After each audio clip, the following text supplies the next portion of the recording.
All right, so this video is how to break through 10% body fat. So it's very, very common. Maybe you're 15%, maybe you're 20, 30%. You start cutting and somewhere along the lines, you hit a plateau. Now, for most people, that plateau is usually around 10 to 14%. Now, you have something called your body fat set point.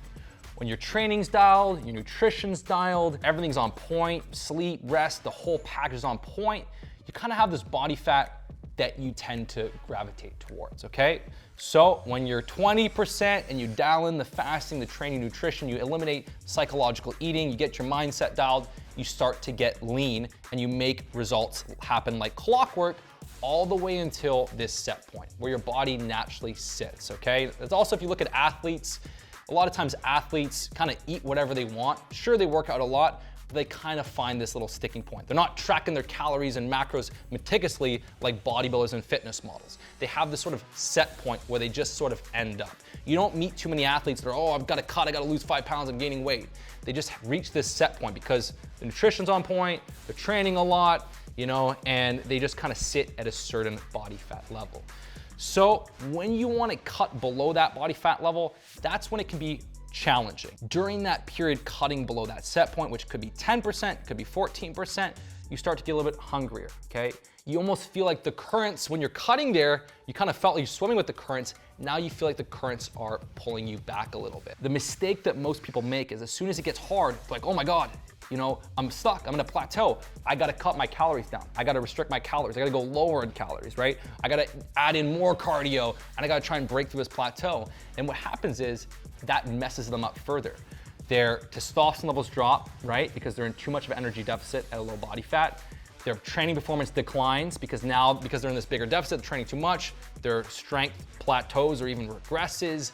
And then they start to get starving because they're putting their body in too much of a deficit. They start to binge eat, then they go extreme, they binge eat, they go extreme, they binge eat, they go extreme, okay? So in our coaching group, we help people cut all the time below 14%, below 12%, below 10%. I actually believe that if you do this correctly for months and months and months, you actually coax your body and you teach your body kind of how to maintain a leaner state. You know, I've been able to stay at, you know, anywhere from the low end of 6% to 8% pretty easily for not even just months, but years, okay? And I don't feel that deprived. My body, and I've had very high free testosterone, very, very healthy total testosterone at these low levels of body fat, okay? And so I find you can actually acclimate yourself there. So the first thing that you must do is you do not want to go extreme when things slow down, okay? Your calories should be dialed. Now, a simple recommendation, if you are around 10 to 15% body fat and you want to cut 5, 10 pounds, your calories should be around 13 calories per pound of goal body weight, okay? That's just a quick estimate, right? So if you're a huge guy and you're cutting to 200 pounds, your calories should be about 2,600. If you're cutting to 160, you know, that's like 2,000 calories or so. So your calories should be around that 13 calories per pound of body weight, which is a 300-400 calorie deficit. You want to take the fat loss slower when you're cutting below your body fat set point. Now, if you're doing 3 hours of hockey every day, you're gonna wanna go a bit higher. But most people, they just, you know, get 10,000 steps a day, they hit a few workouts, they're not crazy active, okay? So by taking it slower, that's when you're gonna see results. Now, the second thing you have to understand is that fat loss, especially when you're creeping below your set point, is not always linear, okay? It's not always linear. Sometimes your weight is plateaued for 2 weeks and then it drops down 3 weeks. Sometimes it can come up a couple pounds. And if you are hyper-reactive to this kind of fluctuation in weight, you're gonna freak out and you're never gonna get to your goal. You have to be cool with your weight being stable for 2 or 3 weeks. That's the name of the game, and you have to just be cool being in that small deficit, and then sure enough, the weight comes down 2 or 3 pounds. I actually find, sometimes I'll do some lean bulking or higher calorie periods, I actually find it takes me about a full month just to get in the groove of eating at a deficit. If I lean down on 2,300 calories a day, and I've been kind of eating around 2,800, 3,000, I will have a month just getting myself in the groove of eating 2,300. You know, for the first week, I might have a couple days my calories are on point. I might have a few days I go over. Then the next week, I'm a bit more consistent. And then by the month 4 or 5, then I'm locked in. So for me, it takes me a month to really get locked in on the correct calories. You think that this stuff was easy for me. I actually have a hard time putting myself in the deficit. Now, I have certain strategies to get locked in faster. You know, I do my self-hypnosis routine. If I do my self-hypnosis routine every day and I visualize myself lean each morning, it really helps. If I cook at home more, it really helps. But when I'm really locked in, I can travel, I can go eat out at dinners, I can just have my schedule all over the place, and because I'm so locked in, I can intuitively eat at that correct calorie level. So again, you gotta give yourself some patience. Give yourself some room to get locked in. And of course, you also have to listen to your body. On some days, if I'm ravenous, I'm hungry, and 2,300 calories is too low, I will give myself permission to eat a bit more.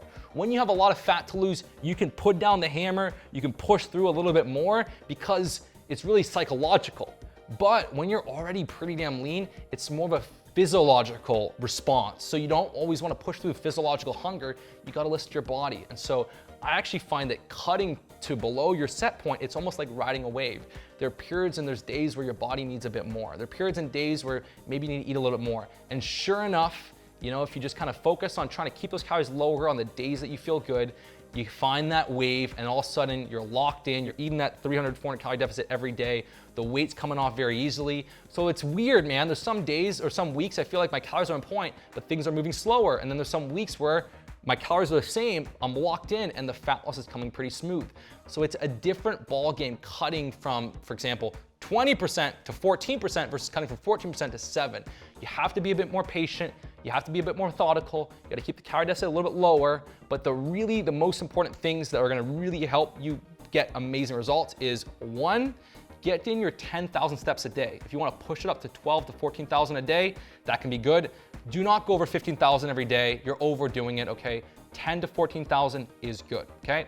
If you wanna, on a 1 or 2 times a week, you wanna do 18,000, go for it. But 10 to 14,000 steps is really good. Secondly, if you can cook at home and keep your tracking very simple. I like to eat the same things every day. My first meal is the same every single day. I do my Kino collagen mixed with 2% plain Greek yogurt, sliced banana, and a Rice Krispie. You know, I might have an apple too or whatever. But that's my first meal, you know, 600 calories, so on and so forth.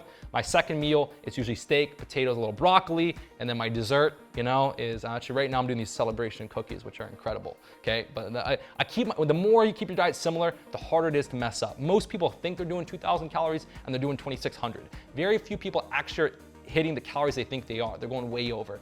If you track it and you keep it simple, you eat the same meals every day, it's much, much easier. And again, I actually like to, when I'm cutting, I actually like to do 2 workouts a week.